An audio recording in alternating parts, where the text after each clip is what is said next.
Hello everyone, welcome to my YouTube channel.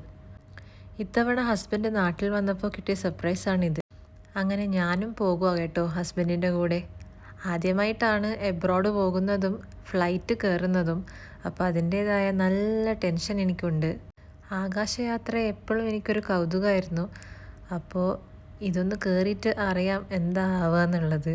പിന്നെ ഇപ്പോൾ അഹമ്മദാബാദിലൊരു crash നടന്നിട്ടില്ലേ ഫ്ലൈറ്റിൻ്റെ, അപ്പോൾ അത് ആലോചിക്കുമ്പം കൂടുതൽ ടെൻഷനും ഉണ്ട്. എൻ്റെ മോനൊരു ടെൻഷനും ഒന്നുമില്ല കേട്ടോ. അവൻ ഭയങ്കര എക്സൈറ്റഡ് ആണ്. ആദ്യമൊക്കെ നല്ല ഉഷാറിലിരുന്നിട്ടുണ്ടായിന്. പക്ഷേങ്കിൽ ടേക്ക് ഓഫിൻ്റെ സമയത്ത് ഞാൻ ശരിക്കൊന്ന് പേടിച്ചിട്ടുണ്ടായിന്. അവൻ എന്നെ കെട്ടിപ്പിടിച്ചിട്ടായിരുന്നത് പേടിച്ചിട്ട്. പിന്നെ കുഴപ്പമുണ്ടായിരുന്നില്ല. ലാൻഡിങ്ങിൻ്റെ ടൈം ആയപ്പോഴും ചെറുതായിട്ടൊന്ന് കരയൊക്കെ ചെയ്തു. ടേക്ക് ഓഫ് എനിക്ക് ഭയങ്കര ടെൻഷനായിരുന്നു കേട്ടോ. ആ സ്പീഡിലുള്ള പോക്കും പെട്ടെന്നുള്ള ആ ഒരു ഡൗൺ മൂവ്മെൻറ്റും ഒക്കെ ഭയങ്കരമായിട്ട് പേടിച്ചു പോയി. പിന്നെ വെതർ കണ്ടീഷൻ കുറച്ച് മോശമായിരുന്നു. അപ്പോൾ ഇടയ്ക്കിടയ്ക്കൊരു എന്താ പറയുക, ഒരു ടർബുലൻസ് ഒക്കെ ഉണ്ടായിരുന്നു. അപ്പോൾ ഇച്ചിരി ഒന്ന് പേടിച്ചെങ്കിലും പിന്നെ ഹസ്ബൻഡ് പറഞ്ഞു ഉറങ്ങാൻ വേണ്ടിയിട്ട്, എങ്ങനെയെങ്കിലും കണ്ണും പൂട്ടി ഉറങ്ങാൻ നോക്കുമെന്ന് പറഞ്ഞു. അങ്ങനെ ഞാൻ കണ്ണു പൂട്ടി ഉറങ്ങി. പിന്നെ അബുദാബി എത്തിയിട്ടാണ് അറിയുന്നത്. ഇത് ടേക്ക് ഓഫ് ചെയ്തപ്പോൾ ഉള്ള വ്യൂ ആണ് കേട്ടോ. മംഗലാപുരത്ത് നിന്നായിരുന്നു ഫ്ലൈറ്റ്. അപ്പോൾ കാണാൻ നല്ല രസമുണ്ട്.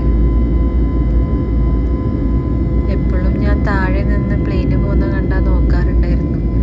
ഇപ്പം ഞാൻ മേലെ നിന്ന് താഴേക്ക് നോക്കുന്ന ഒരു എന്താ പറയുക, നല്ല രസമുണ്ട് ആ ഒരു ഫീലിങ്. ഇത് മോനോട് ഞങ്ങൾ പറഞ്ഞിട്ടൊന്നുമല്ല ചെവിയിൽ വിരൽ വെക്കാൻ, അവൻ തന്നെ വെച്ചിട്ട് ചെയ്യുന്നത്. അവൻ ഭയങ്കര എക്സൈറ്റഡ് ആയിരുന്നു.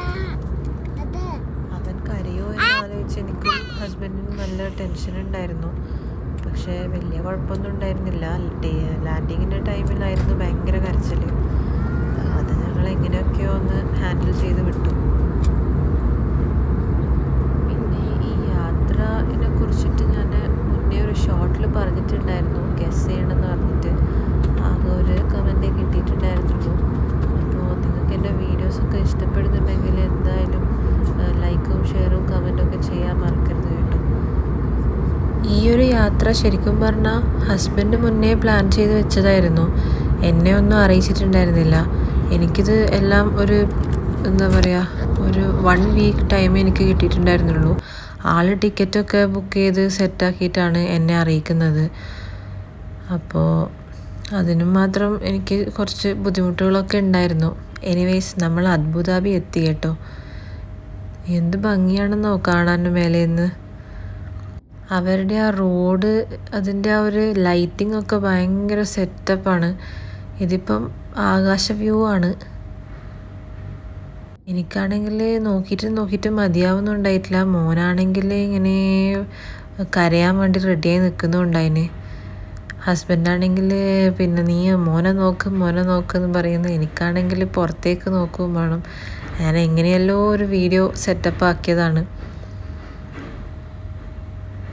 എന്നുവെച്ചാൽ ഇത് കാണാത്ത ആരെങ്കിലുമൊക്കെ ഉണ്ടെങ്കിൽ കണ്ടാൽ സന്തോഷമാവുമല്ലോ. അങ്ങനെ അപ്പോൾ നമ്മൾ ലാൻഡിങ്ങിനൊരു 20 മിനിറ്റ്സ് അങ്ങനെ എന്തോ ആണ്, 45 മിനിറ്റ്സോ 20 മിനിറ്റ്സോ അങ്ങനെ എന്തോ ആണ് പൈലറ്റ് അനൗൺസ് ചെയ്തിട്ടുണ്ടായിരുന്നത്. ലാൻഡിങ്ങിൻ്റെ സമയത്തും ഭയങ്കര ബുദ്ധിമുട്ടാണെന്ന് ഹസ്ബൻഡ് പറഞ്ഞ്. പക്ഷേങ്കിൽ ലാൻഡിങ് എനിക്ക് അത്ര വലിയൊരു പ്രശ്നം പോലെ തോന്നിയിട്ടുണ്ടായിരുന്നില്ല. ടേക്ക് ഓഫ് ആയിരുന്നു ഭയങ്കര പേടിച്ചു പോയത്. നമ്മളിത് ലാൻഡ് ചെയ്യാൻ പോവുകയാണ്. ഓൾമോസ്റ്റ് പ്ലെയിന് ആ ഏറ്റവും ഹൈറ്റിൽ നിന്ന് താണ് വരുമ്പം എന്തോ ഒരു നെഞ്ചത്ത് നിന്ന് എന്തോ ഒരു എന്തൊക്കെ ആവാനുണ്ട്. ഈ ബട്ടർഫ്ലൈ പറക്കുന്ന പോലെയോ അങ്ങനെ എന്തോ ഒരു ഫീലിംഗ് വരാറുണ്ട്. എനിവേസ് എല്ലാം തരണം ചെയ്ത് ഇനി ഒറ്റയ്ക്ക് എങ്ങനെയാണ് തിരിച്ചു വരികയെന്ന് എനിക്കറിയില്ല. ഹസ്ബൻഡ് കൊണ്ടുവിടാൻ വരില്ല എന്നാണ് എന്നോട് പറഞ്ഞിട്ടുണ്ടായത്. അപ്പോൾ ഇനി അതാലോചിച്ച് ഇപ്പോഴേ ടെൻഷൻ അടിക്കുന്നുണ്ട്. എന്തായാലും എല്ലാവരും ഫ്ലൈറ്റ് യാത്ര ചെയ്യുന്നുണ്ടല്ലോ, പിന്നെ ഞാനും ഇങ്ങനെയൊക്കെ ചെയ്യുമെന്ന് ഞാൻ വിചാരിക്കുന്നു.